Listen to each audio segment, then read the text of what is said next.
ओम नमस्ते जी। आपका स्वागत है आपका अपना चैनल आओ वेद पढ़े में। इस चैनल पर केवल आचार्य प्रदीप कुमार शास्त्री जी का ऑनलाइन व ऑफलाइन शास्त्रीय कक्षाओं के वैदिक व्याख्यान उपलब्ध होंगे।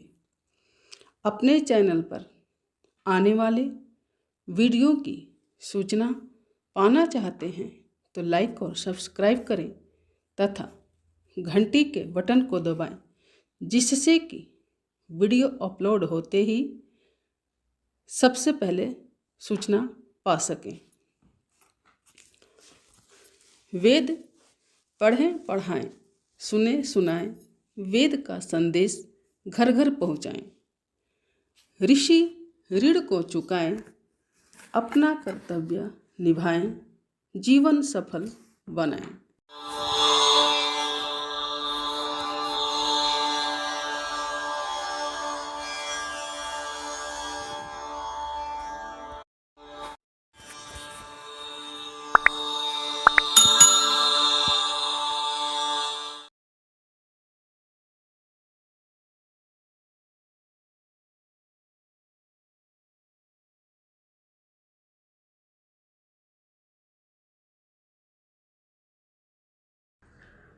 ॐ सहना भवतु सहनो भुनक्तु सह वीर्यं करवावहै तेजस्विनावधीतमस्तु मा विद्विषावहै। ॐ शान्ति शान्ति शान्तिः। ईश्वर संबंधी स्तुति, प्रार्थना, याचना, समर्पण और उपासना विद्या से संबंधित चर्चा इस प्रकरण में चल रही है। 3 मंत्रों पर पीछे विचार किया, जिनमें स्तुति भी थी और प्रार्थना भी थी। उपासना पर आगे एक प्रकरण विशेष रखा हुआ है स्वामी जी ने, वहाँ चर्चा की जाएगी। अब इसी विषय में एक और मंत्र आगे लेते हैं, जो कि ऋग्वेद से है। ओम स्थिरावः सन्त्वायुधा पराणुदेवीळु उत प्रतिष्कभे युष्माकमस्तु तविषीपनीयसी मामर्त्यस्य मायिनः। हमारी सेनाएं कैसी हों, हमारे जो अस्त्र शस्त्र हैं वो कैसे हों, इत्यादि चर्चा यहाँ पर चल रही है।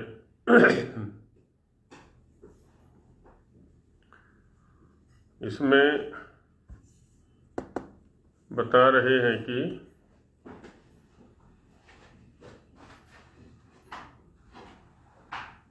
स्थिरावः सन्त्वायुधा,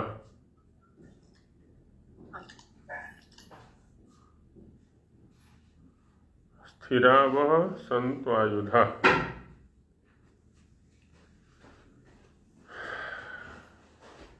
वह माने तुम्हारे, वो कैसे होने चाहिए हमारे? स्थिरा, स्थिर होने चाहिए, टिकाऊ।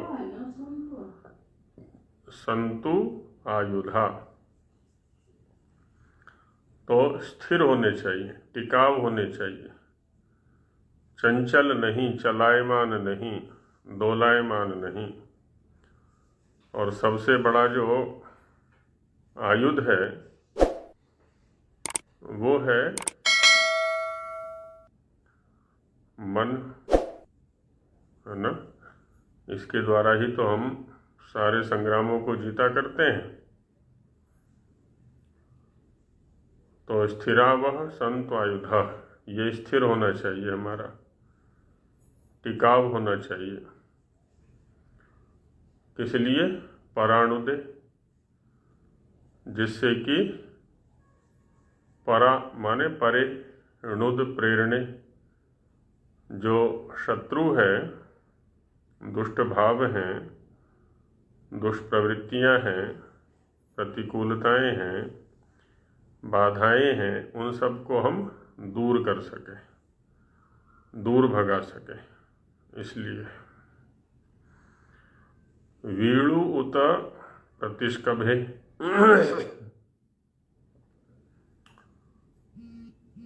वीणु शब्द बल के लिए आता है और प्रतिष्कभे ये वीड़ू होगा। हाँ, उत तथा प्रतिष्कभे स्तुति के योग्य, प्रशंसा के योग्य हैं। हमारे जो आयुध हैं वो कैसे होने चाहिए? स्थिर होने चाहिए, शक्तिशाली होने चाहिए, प्रशस्त होने चाहिए, अच्छे होने चाहिए, प्रशंसा के योग्य होने चाहिए, बलशाली, शक्तिशाली होने चाहिए। और युष्माकमस्तु तविषी पनीयसी, तविषी माने सेना। तुम्हारी जो सेना है वो कैसी होनी चाहिए? पनीयसी, वह भी स्तुति के योग्य, व्यावहारिक होनी चाहिए, है ना। पण व्यवहारे स्तुतौ च पनच, ऐसे धातु है। तो सेना भी हमारी स्तुति के योग्य हो, व्यवहार करने योग्य हो, पनीयसी, व्यावहारिक अथवा स्तुति के योग्य। माँ मर्त्यस्य मायिनः, लेकिन जो माई मनुष्य है, मायावी, छली, कपटी मनुष्य है, उसकी नहीं। अब यहाँ दिखा रहे हैं कि एक मायावी व्यक्ति होता है। माया माने छद्म रूप, और छद्म रूप को जो धारण करता हो वो मायावी हो गया। छली कह दें, कपटी कह दें, धोखेबाज कह दें, विश्वासघाती कह दें, है ना, आदि आदि शब्दों का प्रयोग कर सकते हैं उसके लिए। और दूसरा सत्यवादी है, निष्ठावादी है, निष्ठावान है, राष्ट्रभक्त है, ईश्वर भक्त है। तो इन दोनों में जो निष्ठावान है, सच्चा है, सत्यवादी है, ईश्वर भक्त है, उसके लिए कहा कि उसके जो आयुध हैं वो स्थिर हों, बलशाली हों, स्तुति के योग्य हों, उसकी सेना भी व्यावहारिक हो, स्तुति के योग्य हो। माँ मर्त्यस्य मायिनः, जो माई मर्त्य है, मायावी मर्त्य है, उसकी नहीं। क्योंकि मायावी व्यक्ति का यदि बल बढ़ेगा तो सर्वत्र वैसी ही प्रवृत्तियों को बढ़ावा मिलेगा, और यदि अच्छे व्यक्तियों का बल बढ़ेगा, उनकी शक्ति बढ़ेगी, उनकी सेना बढ़ेगी, तो फिर अच्छी प्रवृत्तियों को बढ़ावा मिलेगा। अब यहाँ पर जो ये मंत्र प्रस्तुत किया है ऋग्वेद से, इसका जो ऋषि है वो है कण्व घोर। घोर माने घोर, भीमार्थ शब्दयोः से घोर बनता है, भयंकर शब्द करने वाला। और कणगतौ से कण्व शब्द बना। तो जिसकी जिसका शब्द भी भयंकर है, जिसकी गति भी भयंकर है, ऐसा। और देवता कौन है? मरुत। मरुत शब्द वैसे वायु के लिए आता है। इंद्र की जो सेना है उसके लिए मरुत शब्द आता है। अब इस मंत्र में भी चूंकि सेना का वर्णन है, शक्ति का, अस्त्र शस्त्रों का वर्णन है, तो मरुतः ऐसी सेना को कहेंगे जो राष्ट्र के लिए, स्वामी के लिए अपने प्राणों को भी न्योछावर करने में जो तत्पर रहती हो। क्योंकि मृण प्राण त्यागे, मृंग प्राण त्यागे धातु से मरुत बनेगा, तो जो मरने के लिए तत्पर रहे। और ऐसी सेना जिसका शब्द भी एकदम सीमित भी हो लेकिन भयंकर हो, शत्रु को कपा देने वाला हो, और जिसकी गति भी अच्छी हो। क्योंकि निरुक्तकार ने मरुत शब्द का जो अर्थ दिया है वो दिया है कि मित राविणः मित रोचिनः महद्रवंती, 3 अर्थ दिए हुए। सीमित गति वाले, सीमित रुचि वाले और बहुत अधिक गति वाले, है ना। ऐसे मरुत शब्द का अर्थ दिया है वहाँ पर। तो ऐसी हमारी सेना होनी चाहिए। तो ये भी प्रार्थना है हमारी सेना के प्रति। और देखिए, है ना, ईश्वर की ओर से ये कहा जा रहा है कि तुम्हारा बल ऐसा होना चाहिए, तुम्हारे आयुध ऐसे होने चाहिए, तुम्हारी जो सेना है वो ऐसी होनी चाहिए।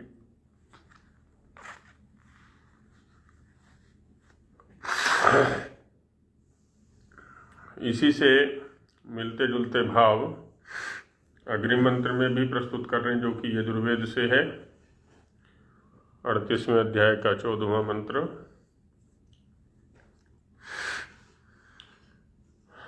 ओम ईशे पिन्वस्वोर्जे पिन्वस्व ब्रह्मणे पिन्वस्व क्षत्राय पिन्वस्व द्यावा पृथिवीभ्यां पिन्वस्व धर्मासि सुधर्मा मेऽन्यस्मे नृम्णानि धारय ब्रह्म धारय क्षत्रं धारय विषं धारय।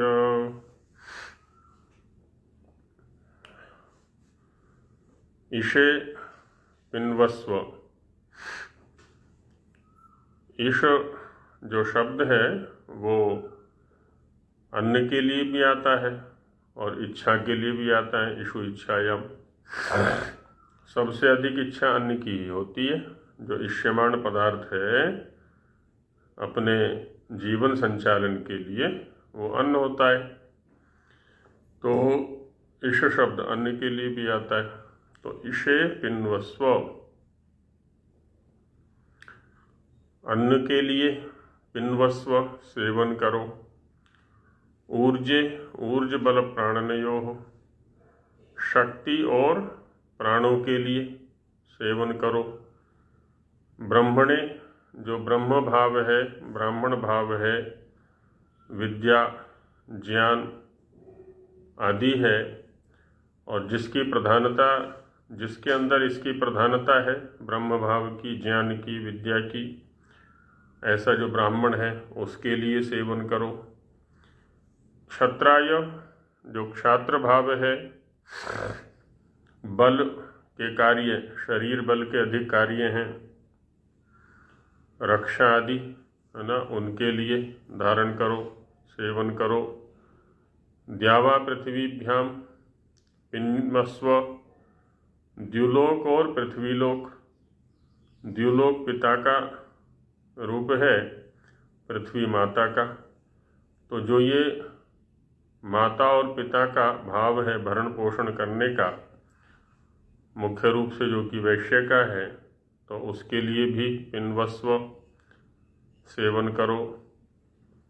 धर्मासी, सुधर्मा, है ना, तो धर्म हो, सुधर्मा हो, में अन्यस में निर्मणानि, निर्मण शब्द भी धन के लिए आता है। निर्मणानि धनानि, क्यों? क्योंकि सभी लोग उसमें रमण करते हैं। नरा रमन्ते यस्मिन। धारय, उसको धारण करो, धनों को धारण करो। ब्रह्म धारय, क्षत्रम धारय, विषम धारय। ब्रह्म भाव को, क्षत्र भाव को और विश्व जो वैश्य का भाव है उसको भी धारण करो। समाज में 3 चीज़ें होती हैं जो अधिक परेशान करती हैं। सबसे पहला जो परेशानी का कारण है, दुखों का, कष्टों का कारण है, वो है अज्ञान। दूसरा है अन्याय और तीसरा है अभाव। अज्ञान, अन्याय और अभाव। अज्ञान को दूर करने का जो दायित्व है वो ब्राह्मण का है ना। सभी प्रकार के अज्ञानों को दूर करने का जो दायित्व है वो ब्राह्मण का है। ब्राह्मण के रहते हुए यदि अज्ञान प्रसरित होता है समाज में, अज्ञान के कारण से समाज दुखी होता है, कष्ट पाता है, तो उसका जो पाप भागी है वो ब्राह्मण है, क्योंकि उसने अपने कर्तव्य को ठीक से नहीं निभाया। ऐसे ही अन्याय, अन्याय को दूर करने का जो दायित्व है वो है क्षत्रिय का। तो क्षत्रिय के रहते हुए किसी प्रकार का कोई अन्याय नहीं होना चाहिए।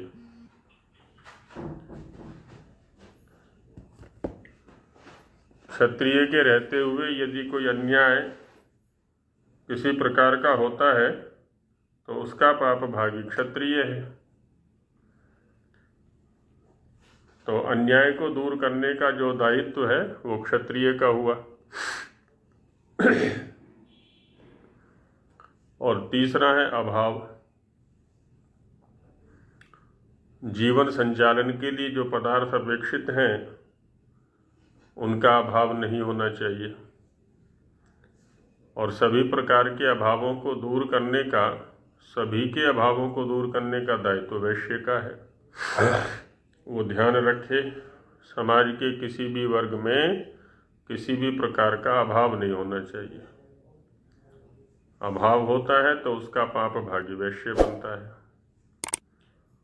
तो वही यहाँ पर कह रहे हैं कि ब्रह्म धारय, क्षत्रम धारय, विषम धारय।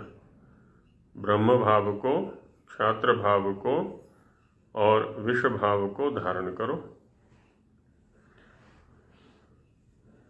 तो ऊपर भी ईशे, ऊर्जे और ब्रह्मणे, है ना, यथासंख्य संबंध है सबका। क्षत्राय, ब्रह्मणे क्षत्राय द्यावा पृथ्वीभ्याम। तो अब यहाँ पर है क्या, यदि ये 3 वर्ग अपने अपने कर्तव्य को ठीक से समझ लें, हालांकि प्रत्येक व्यक्ति के जीवन में भी ये तीनों पक्ष रहते हैं। उसके यहाँ अज्ञान भी है, अन्याय भी है, अभाव भी है।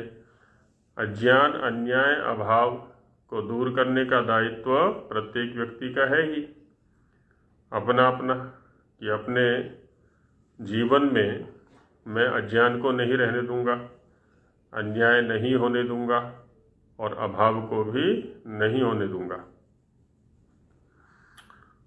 सामाजिक स्तर पर ऋषियों ने या कहें ईश्वर ने ही व्यवस्थाएं दी हैं, अलग अलग दायित्व दिए हुए हैं। कुछ के अंदर ब्राह्म भाव अधिक है, कुछ के अंदर क्षात्र भाव अधिक है और दूसरों के अंदर वैश्य भाव अधिक है। तो ठीक है, अपनी अपनी वृत्तियों के अनुसार हम सभी कार्य करें। जो ज्ञान प्रधान जीवन जीने वाले हैं उनका ये मौलिक दायित्व बन जाता है, जीवन का प्रधान दायित्व बन जाता है कि वो हर प्रकार के अज्ञान को दूर करने का प्राणपण से प्रयास करें। किसी भी प्रकार का अज्ञान हम समाज में नहीं रहने देंगे। मेरे रहते हुए यदि किसी भी प्रकार का अज्ञान समाज में रहता है तो मुझे धिक्कार है, मेरे जीवन जीने का कोई औचित्य नहीं है। ऐसा ब्राह्मण के अंदर भाव आना चाहिए। वहाँ व्यापार नहीं है, मुझे ये मिलेगा तो मैं ये करूँगा, मुझे ये मिलेगा तो करूँगा, ऐसा कुछ भी नहीं है। वेतन मिलेगा तो मैं इस काम को करूँगा, मेरा दायित्व है, वो जन्मसिद्ध अधिकार है अज्ञान को दूर करने का। अपने भी अज्ञान को दूर करना है, दूसरों के भी अज्ञान को दूर करना है। इसीलिए एक परंपरा का उल्लेख करते हुए महाभाष्यकार ने कहा है कि ब्राह्मणेन निष्कारणो धर्म षडंगो वेदो ध्येयो ज्ञेयश्च इति। प्रत्येक ब्राह्मण का, ब्रह्म के लिए प्रयत्नशील व्यक्ति का यह निष्कारण धर्म है, बिना किसी निमित्त के ही इस कार्य को उसे करना है। क्या? षडंगो वेदो ध्येयो ज्ञेयश्च इति। 6 अंगों सहित वेद का अध्ययन करना है और वेद को जानना भी है। और वास्तव में जब तक ये व्यवस्था यहाँ पर रही तो लगभग सुखी सामंजस्य की स्थिति समाज के अंदर रही। अभी भी एक विद्यार्थी का शिक्षा के लिए कितना समय लगता है? यदि 5 वर्ष का वो स्कूल में बैठता है और 25 वर्ष तक वो अध्ययन करता है तो 20 वर्ष लग गए। लेकिन 20 वर्ष के बाद उसके हाथ में केवल कुछ कागज होते हैं शिक्षा के नाम पर। न चरित्र है, न आस्तिकता है, न कर्मठता है ना, निकम्मापन है, कुछ कर भी नहीं सकता वो। समाज के लिए कोई चिंतन नहीं, राष्ट्र के लिए कोई चिंतन नहीं, परिवार के लिए कोई चिंतन नहीं, किसी अन्य के लिए कोई चिंतन नहीं। और यहाँ तक भी मानसिकता बन जाती है कि नौकरी नहीं मिली तो पढ़ने का फ़ायदा क्या हुआ, क्योंकि पढ़ने का जो मुख्य प्रयोजन है उसकी दृष्टि में वो नौकरी करना है। किसी के यहाँ जा कर के बंधुआ, आजकल की जो स्थिति बनी हुई है ना इनकी, इंजीनियरों की विशेष करके देखने में आ रही है, एक बंधुआ मजदूर जैसे हो जाते हैं वो। सुबह को 7:30 से 8 से लेकर के रात्रि के 10, 11, 12 बजे तक वो लगे रहते हैं। ना पानी पीने का समय, ना खाने का समय, कोई दिनचर्या नहीं, ना परिवार के लिए समय।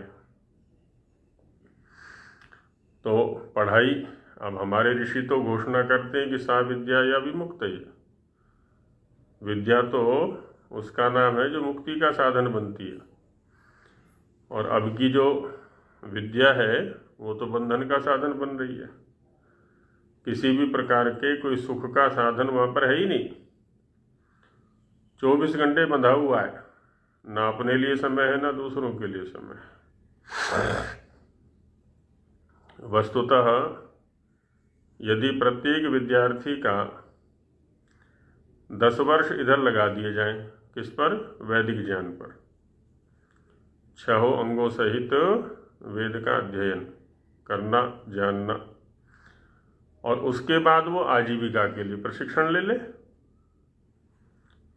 पैसा कमाने के लिए संसाधन, सांसारिक भौतिक संसाधन जुटाने के लिए तो 2-3 वर्ष का प्रशिक्षण पर्याप्त है उसको। किसी कंपनी में काम करना है, कहीं और काम करने हो तो आराम से कर सकता है, क्योंकि जो वो पढ़ाई करता है, इतना अभिभावकों का पैसा भी लग रहा है, दिन रात परिश्रम भी उसका लग रहा है, लेकिन उसकी उपयोगिता कहाँ है आगे चल करके? कुछ भी नहीं होती। और यदि इधर वैदिक वाङ्मय का अध्ययन उसने कर लिया तो वो न केवल अपने लिए उपयोगी है, अपितु परिवार के लिए, राष्ट्र के लिए, समाज के लिए, सबके लिए उपयोगी बन जाएगा। मनुष्य रूप में निर्मित हो जाएगा वो। अब वो जो कुछ भी करेगा नैतिकता पूर्वक करेगा, निष्ठा पूर्वक करेगा। जीवन निर्माण चूंकि उसका हो चुका है एक मनुष्य के रूप में, है ना, एक मनुष्य बन चुका है वो। अब जो कुछ भी करेगा वो हितकारी ही होगा, अहितकारी कुछ भी नहीं हो सकता। और आजकल जो शिक्षा को प्राप्त करके निर्मित हो रहे हैं, निर्माण हो रहा है, वो तो अहित ही अहित है।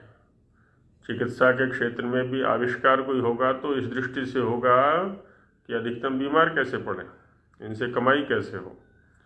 व्यापारिक क्षेत्र में भी ये स्थिति है, ना दूध शुद्ध मिल रहा है, ना घी मिल रहा है, ना कोई अन्य पदार्थ मिल रहा है। दृष्टि हिंसात्मक बनी हुई है सभी की, चाहे पढ़े लिखे हुए हैं, पढ़े लिखों की ज़्यादा है, अपठितों की थोड़ी कम है, कि बस कैसे भी पैसा मिलना चाहिए, सुरक्षित कोई रहे या चाहे ना रहे। वहाँ कोई पाप पुण्य का विचार नहीं है, ईश्वर की न्याय व्यवस्था का विचार नहीं है। ये नहीं सोच पा रहा है कि आज के इस कुकर्म का मुझे कितना भयंकर फल मिलने वाला है, कितना भयंकर परिणाम मिलने वाला है।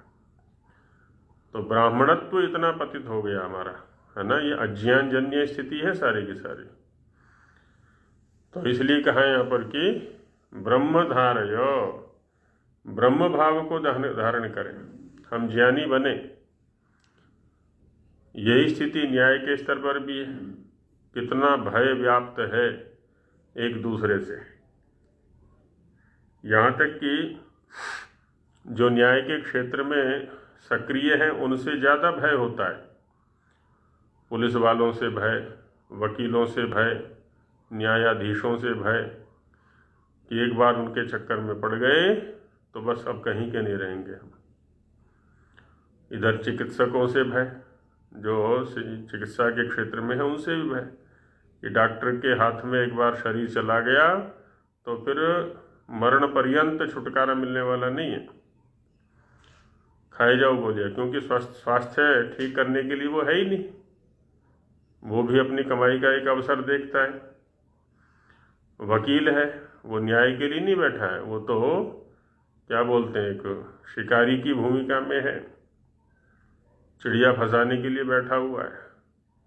हर किसी की स्थिति ऐसी बनी हुई है। तो न्याय के स्तर पर भी असुरक्षित है, चारों तरफ भय व्याप्त है। और जो वैश्यों का कर्म है वहाँ भी यही स्थिति बनी हुई है। जीवन मूल्य कहीं सुरक्षित है ही नहीं। और यदि 10 वर्ष इधर लगा दे व्यक्ति, यदि सभी अभिभावकों की मानसिकता ऐसी बन जाए ऋषियों के चिंतन के अनुकूल कि 10 वर्ष हम वैदिक पाठ्यक्रम पढ़ाएंगे, उसके बाद व्यावसायिक, वो चाहे आयुर्वेद के क्षेत्र में जाए, चिकित्सा के क्षेत्र में, चाहे व्यापार के क्षेत्र में, चाहे न्याय के क्षेत्र में, चाहे सेना में जाए, कहीं पर भी जाए, वो राजनीति में जाए, वो जिस भी क्षेत्र में जाएगा एक न्यायोचित व्यवहार करेगा, पुण्य और पाप को सामने रख करके व्यवहार करेगा, विवेकपूर्वक व्यवहार करेगा।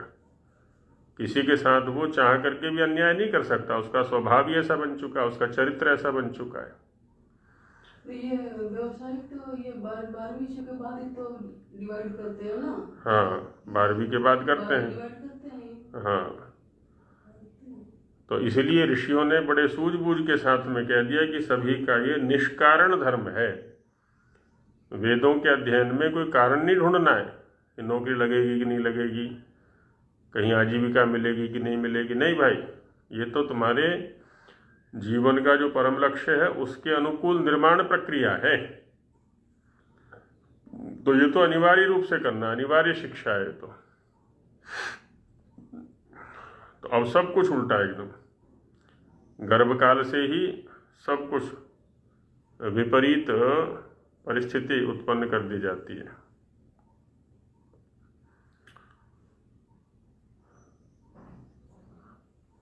और यजुर्वेद में 20वें अध्याय के 25वें मंत्र में भी ये बात कही गई है कि यत्र ब्रह्म च क्षत्रम च सम्यंचौ चरतः सह तम लोकम पुण्यम प्रज्ञेशम यत्र देवा सहग्निना।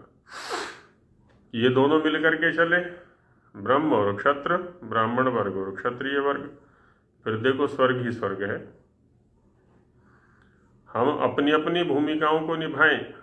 राष्ट्रीय प्रार्थना में भी तो यही कहते हैं ना हम, आ ब्रह्मण ब्राह्मणों ब्रह्मवर्चसी जायेत। सारे समाज का जो वर्गीकरण है वो कैसा होना चाहिए, वो सारा इसमें चित्र खींचा हुआ है कि हमारा ब्राह्मण वर्ग कैसा हो, ब्रह्मवर्चसी होना चाहिए, ज्ञान वाला होना चाहिए, कमाई वाला नहीं। और आज ब्राह्मणों की स्थिति देख ले समाज में क्या बनी हुई है, कितनी दुर्गति हो रही है, इसीलिए समाज की भी दुर्गति है।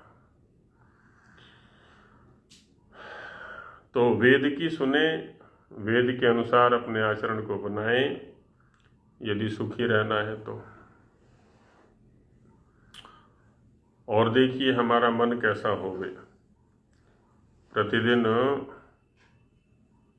रात्रि में सोने से पहले मंत्रों का पाठ करने का विधान ऋषियों ने किया है। तो शिव संकल्प सूक्त, शिव संकल्प ही ऋषि है इस सूक्त का, है ना। शिव माने कल्याणकारी। तो शिव संकल्प यस्य तत् शिव संकल्पम मनः, है ना। शिव संकल्प वाला, कल्याणकारी संकल्प वाला। और हम तो संकल्प ही सब एक दूसरे को मारने के किए बैठे हैं। कैसे हम एक दूसरे को परेशान कर सकते हैं, दुखी कर सकते हैं, ठग सकते हैं, लूट सकते हैं, यही चिंतन चलता रहता है दिन भर रात भर। सबके सब यही सोच रहे हैं कैसे हम एक दूसरे की जेब से पैसा खींचे। चाहे ब्राह्मण है, क्षत्रिय है, वैश्य, सब एक दूसरे को लूटने में लगे हुए हैं। आसुरी वृत्ति इतनी हावी हो रही है, दैवी वृत्ति नहीं है। दैवी वृत्ति माने एक दूसरे को सुरक्षा प्रदान करना, एक दूसरे के संरक्षण के लिए सोचना, एक दूसरे के अस्तित्व के लिए सोचना, वो नहीं है। अब देखिए मंत्र में क्या प्रार्थना की जा रही है। यजुर्वेद के 34वें अध्याय का प्रथम मंत्र है ये। ओम यज्जाग्रतो दूरमुदैति दैवं तदुसुप्तस्य तथैवैति दूरंगमं ज्योतिषां ज्योतिरेकं तन्मे मनः शिव संकल्पमस्तु। कहते ये मन कैसा है, दैव मन। देव कहते हैं इंद्रियों को। स्वामी जी महाराज ने अपने वेद भाष्य में अनेकत्र देव शब्द का इंद्रिय अर्थ किया हुआ है। क्यों? पीछे वेद विषय विचार के अंतर्गत देव शब्द पर काफी लंबी चर्चा की गई थी। वहाँ निरुक्तकार के अनुसार विचार किया गया था, देवो दानाद्वा दीपनाद्वा द्योतनाद्वा द्युस्थानो भवति दिवा। जो देने वाला है वो देव है। तो इंद्रियां भी हमें हर समय विषय देती रहती हैं। जो ये ज्ञानेंद्रियां हैं अपने अपने विषयों को, चक्षु हर प्रकार के रूप को देता है, श्रोत्र शब्द को देता है, स्पर्शेंद्रिय स्पर्श को दे रहा है, घ्राणेंद्रिय गंध को दे रहा है, रसनेंद्रिय रसों को दे रहा है। तो ये सब देव हैं। और देवों के ऊपर जो अधिकृत है वो कौन है? मन। तो वो कौन हो गया? दैव मन। तो ये जो दैव मन है, देवों से जो कार्य लेता है, ये कैसा है? कहते हैं ये जाग्रतो दूरम उदयति। जब हम जागते हुए होते हैं तब दूर दूर तक जाता है। अभी हम कक्षा के अंदर बैठे हुए हैं, यदि आमने सामने बैठे हुए होते साक्षात तो एक दूसरे के शरीर तो निश्चित रूप से यही होते, सभी के शरीर कक्षा में ही होते और अभी भी होंगे। लेकिन आवश्यक नहीं है कि मन भी यही हो। जहाँ शरीर होगा वहीं मन भी होगा, ये बिल्कुल आवश्यक नहीं है। क्योंकि मन बड़ा गतिशील है, चंचल है, और न जाने कहाँ कहाँ घूमता रहता है, कहाँ कहाँ घुमाता रहता है। हम शब्दों को तो यहाँ सुन रहे हैं, लेकिन ये जो मन है, न जाने, जो दुकानदार हैं उनका मन दुकान पे घूम रहा होगा, जो सर्विस वाले हैं उनका मन सर्विस में घूम रहा होगा कि चलो 10 बजने वाले हैं, जल्दी से और चलें अपने ऑफिस को, या ऑफिस का काम संभालें, अपनी दुकान संभालें, अपनी रसोई संभालें। कहाँ कहाँ घूम रहा होगा ये। अथर्ववेद में एक मंत्र आया हुआ है, 5वें कांड के 30वें सूक्त का 6ठा मंत्र है, इहैधि पुरुष सर्वेण मनसा सह दूतौ यमस्य मानुगा अधिजीव पुरा इहि। कि इहैधि पुरुष सर्वेण मनसा सह, हे पुरुषो, तुम यहीं जिस कर्म को जिस समय कर रहे हो तो संपूर्ण मन के साथ में वहीं रहो। इस मन को इधर उधर मत भटकने दो, न जाने कहाँ कहाँ भटकेगा ये। अच्छा, मन कहाँ कहाँ भटकता है इसका भी जो है ना निश्चित है। जिस भी विषय को हम महत्व देंगे तो उस विषय में ही ये मन हमारा चला जाएगा। पढ़ाई को, अध्ययन को, स्वाध्याय को यदि हम प्रधानता देंगे, महत्व देंगे, उसमें लग जाएगा। स्वाध्याय की अपेक्षा दुकान को देंगे तो दुकान में लगेगा। स्वाध्याय की अपेक्षा बिजनेस में या और किसी कार्य में देंगे तो उसमें जाएगा ये। तो ये तो हमारे ऊपर बात है, साधन है ये। तो उसी में कहा है कि, है ना, इहैधि पुरुष सर्वेण मनसा सह। और लौकिक भाषा में इसी को कहा जाता है मनोयोग पूर्वक किसी कार्य को करना। मनोयोग माने मनसः योगः मनोयोगः, उस क्रिया के साथ में मन का योग होना, मन का संबंध होना, ये मनोयोग कहलाता है। तो जागते हुए भी इधर उधर भागता रहता है ये। यह जागृतः माने जागते हुए का, यह मन दूरम उदयति, दूर दूर उड़ता रहता है। और केवल जागते हुए का नहीं, अपितु तदु सुप्तस्य तथैव इति, उसी प्रकार से ये सोए हुए का भी भागता रहता है।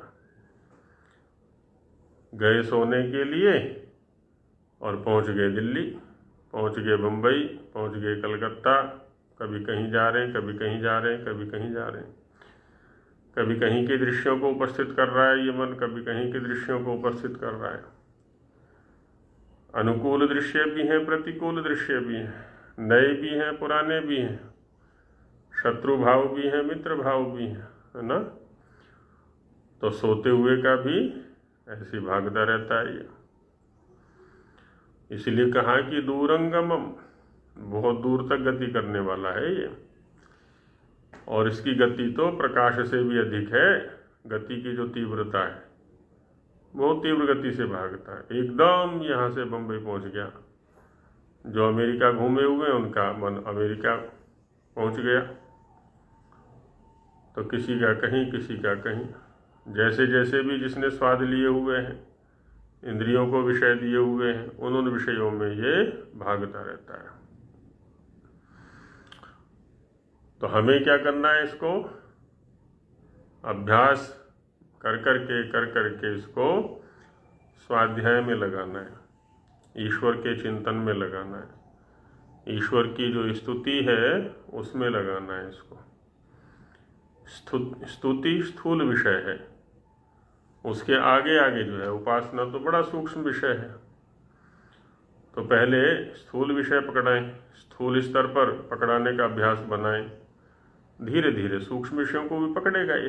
पहले टिके तो सही है एक जगह। तो दूरंगमम, दूर तक गति करने वाला है।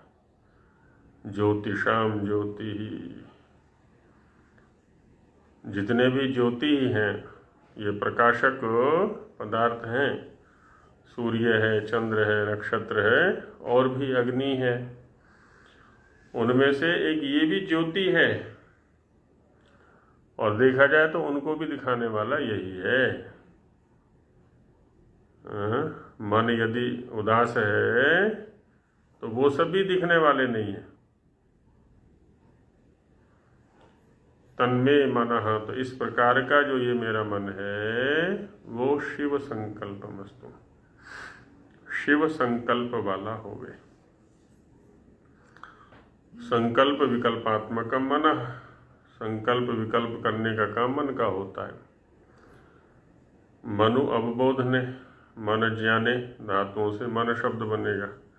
मन्यते अनेन इति मनः, जिसके द्वारा मनन किया जाए, विचार किया जाए, है ना, वो मन होता है, मनन का साधन। मन से ही हमारी क्रियाएं आरंभ होती हैं शरीर के अंदर, जितनी भी क्रियाएं हैं। यदि शिव संकल्प वाला होगा तो कल्याणकारी क्रियाएं होंगी सारी की सारी। और यदि इसने संकल्प कर लिया अशिव, जैसे आतंकवादी है, सारे के सारे संकल्प उसके अशिव ही होंगे, दूसरों को हानि पहुंचाने के, दूसरों को नष्ट करने के, दूसरों को परेशान करने के। क्योंकि संकल्प वैसा बन गया है, उसका मन की प्रवृत्तियां वैसी बन चुकी हैं। तो इस मन को हमें प्रयत्न करके शिव संकल्प वाला बनाना है। और इस मन को शिव संकल्प वाला बनाने का एकमात्र साधन है स्वाध्याय, ईश्वर के गुणों का चिंतन, ईश्वर की स्तुति, प्रार्थना आदि करना। मन शिव संकल्प वाला हो गया तो हम सुख की राह पर चल देते हैं। अशिव संकल्प वाला हो गया तो कष्टों की राह पर चल देते हैं। गीताकार ने कहा है कि मन एव मनुष्याणाम कारणम बंध मोक्षयो, कहते बंधन का भी कारण यही है और मोक्ष का भी कारण यही है। यही बंधन में डालेगा और यही मुक्ति की ओर लेके जाएगा। इसीलिए इसको शिव संकल्प वाला बना देना है। इसको विषय इतने अच्छे अच्छे देवे हम कि ये चाह करके भी ना भटके, चाह करके भी इधर उधर ना जा सके। इसको अवकाश ही ना दें, इसको खाली ही ना छोड़ें। उपदेशक लोग सुनाया करते हैं ना मन के विषय में कि इसको खाली नहीं छोड़ा। खाली जो दिमाग है, खाली जो मन है ना, वो शैतान का घर है। खाली दिमाग शैतान का घर। शैतानियाँ सूझने लगती हैं इसको खाली होने पर, उल्टे सीधे कर्म सूझने लगते हैं। तो स्वाध्याय सबसे बढ़िया व्यसन है इसके लिए, है ना। व्यसनानि सन्ति बहूनि लोके व्यसनद्वयमेव तु केवलम व्यसनम। व्यसन तो बहुत सारे हैं संसार के अंदर, लेकिन उन सभी व्यसनों में से मैं दो ही व्यसनों को उत्कृष्ट व्यसन समझता हूँ, अच्छे व्यसन समझता हूँ। व्यसनानि सन्ति बहूनि लोके व्यसनद्वयमेव तु केवलम व्यसनम विद्याभ्यसनम व्यसनम अथवा हरिपाद सेवनम व्यसनम। कि एक तो विद्याभ्यसन, विद्या का अभ्यास, स्वाध्याय में लगे रहें। स्वाध्याय रूपी व्यसन इसको पकड़ा दें मन को कि लगा रहे भाई इसमें 24 घंटे। और जब उसको करते करते थक जाए तो हरिपाद सेवनम व्यसनम, ईश्वर के चरणों में इसको समर्पित कर दें, ईश्वर की उपासना में लगा दें, ईश्वर के प्रति समर्पण, ईश्वर प्रणिधान, ईश्वर केंद्रीय चिंतन में लगा दें इसको। योग दर्शन के व्यास भाष्य में भी तो यही कहा ना, विष्णु पुराण का एक श्लोक उद्धृत किया है वहां पर, स्वाध्यायाद योगमासीत योगात स्वाध्यायमामनेत, स्वाध्याय योग संपत्या परमात्मा प्रकाशते। कहते हैं स्वाध्याय से योग पर जाएं, योग से स्वाध्याय पर जाएं, स्वाध्याय योग, योग स्वाध्याय, बस इसकी श्रृंखला बना दें, चैन बना दें। बस परमात्मा के प्रकाश का यही साधन है। नहीं तो प्रकृति अपनी ओर खींचेगी ही इसको, प्रकृति की ओर जाएगा तो प्रकृति के भोग सामने आएंगे, परमात्मा की ओर जाएगा तो परमात्मा का आनंद हमारे सामने आएगा। फिर एक और मंत्र का एक खंड उद्धृत करते हैं स्वामी जी महाराज यहाँ पर, जो कि यजुर्वेद के ही 18वें अध्याय का प्रथम मंत्र है।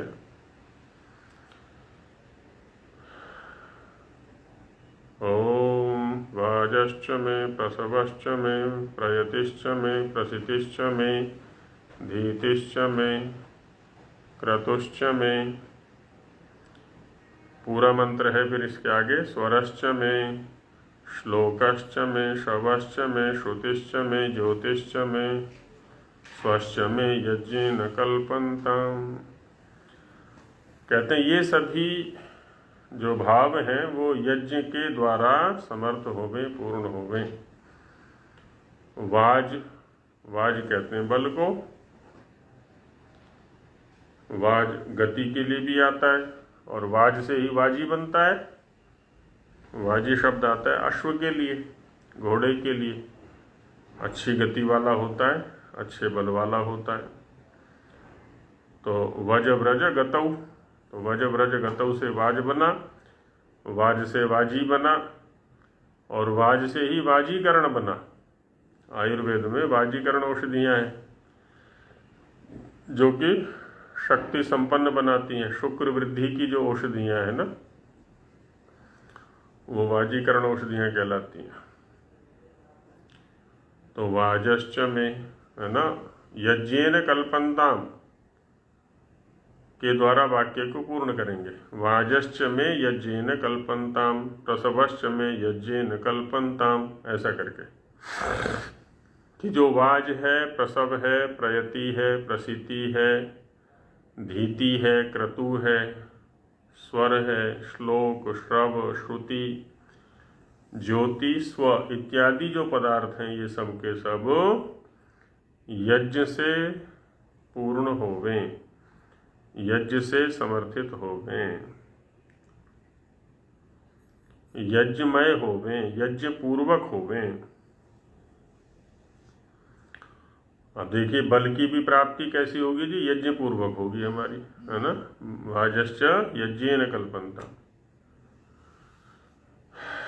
जब यज्ञीय भावना रहेगी कि जो शक्ति प्राप्त होगी वो दूसरों के लिए होगी, है ना। यज्ञीय भावना काम कर रही है यहाँ पर। जो प्रसव, कुछ भी उत्पत्ति होगी वो भी यज्ञीय भावना से ओतप्रोत होगी। प्रयति है, जो यम धातु से प्रयति बनेगा, यम उपरमे, तो जो उपरति है वो भी यज्ञीय भावनाओं से ओतप्रोत है। प्रसिति, शीय बंधने से, मेरा बंधन भी होगा तो यज्ञ के लिए होगा, यज्ञीय भावनाओं से युक्त होगा। धीति, धारण करना। क्रतु, प्रत्येक प्रकार का कर्म। स्वर, शब्द, श्लोक, शब्द, श्रव, शब्द, श्रुति, सुनना। ज्योति, प्रकाश। स्व, सुख। तो सब कुछ यज्ञ से उपलब्ध होवे, यज्ञ के माध्यम से प्राप्त होवे, यज्ञीय भावनाओं से ओतप्रोत होवे। ऐसी प्रार्थना यहाँ पर मंत्र में की जा रही है। स्वामी जी महाराज भाष्य कर रहे हैं आगे।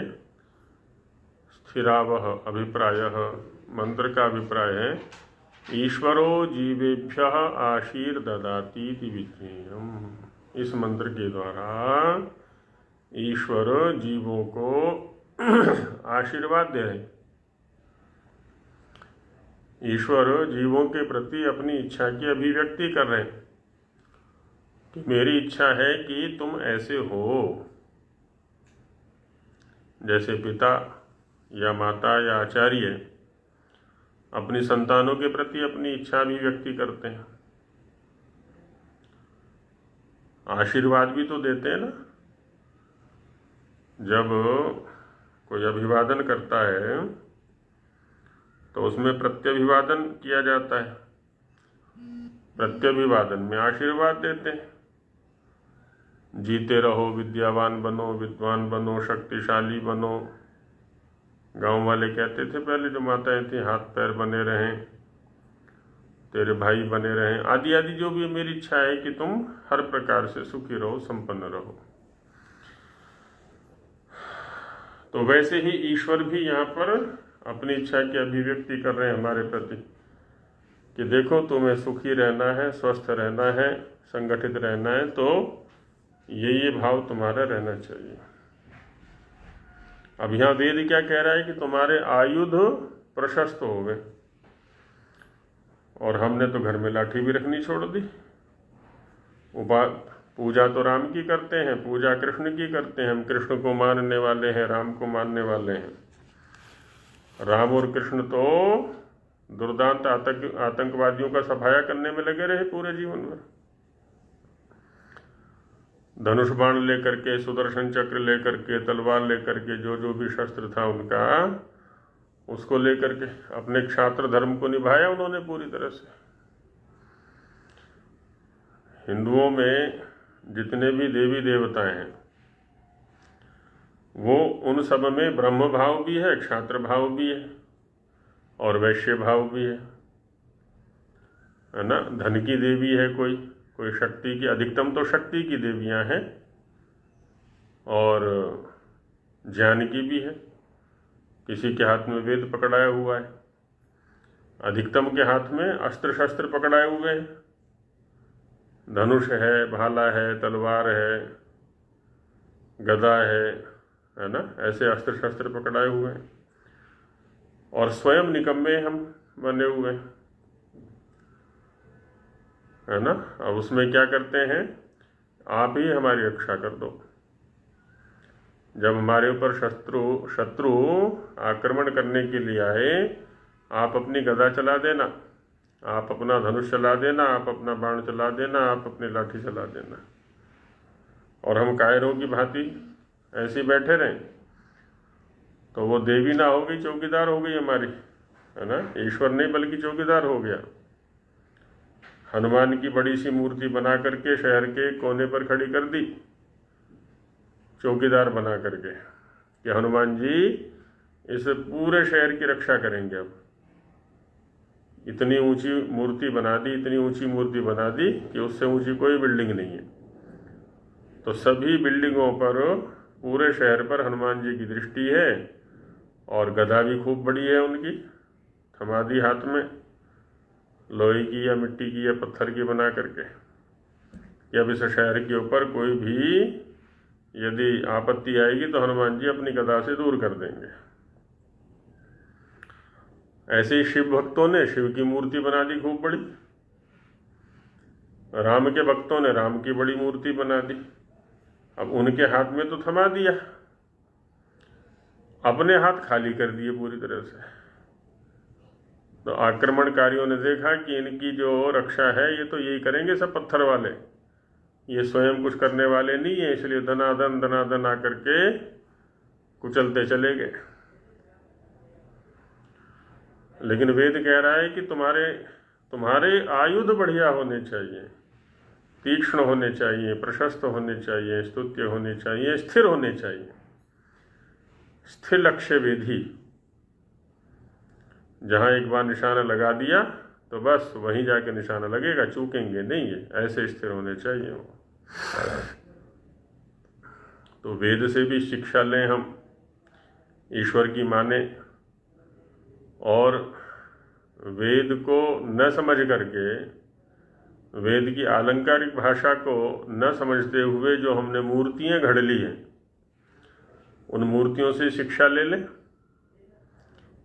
कि देखो हमारी देवी के हाथ में तलवार है, हमारी देवी के हाथ में धनुष है, हमारी देवी के हाथ में गदा है, हम भी इसका प्रशिक्षण लेंगे। हमारी देवी के हाथ में वेद ज्ञान है, हम भी वेद ज्ञान लेंगे।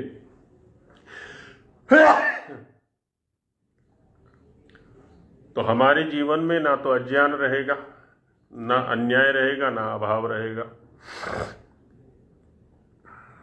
प्रत्येक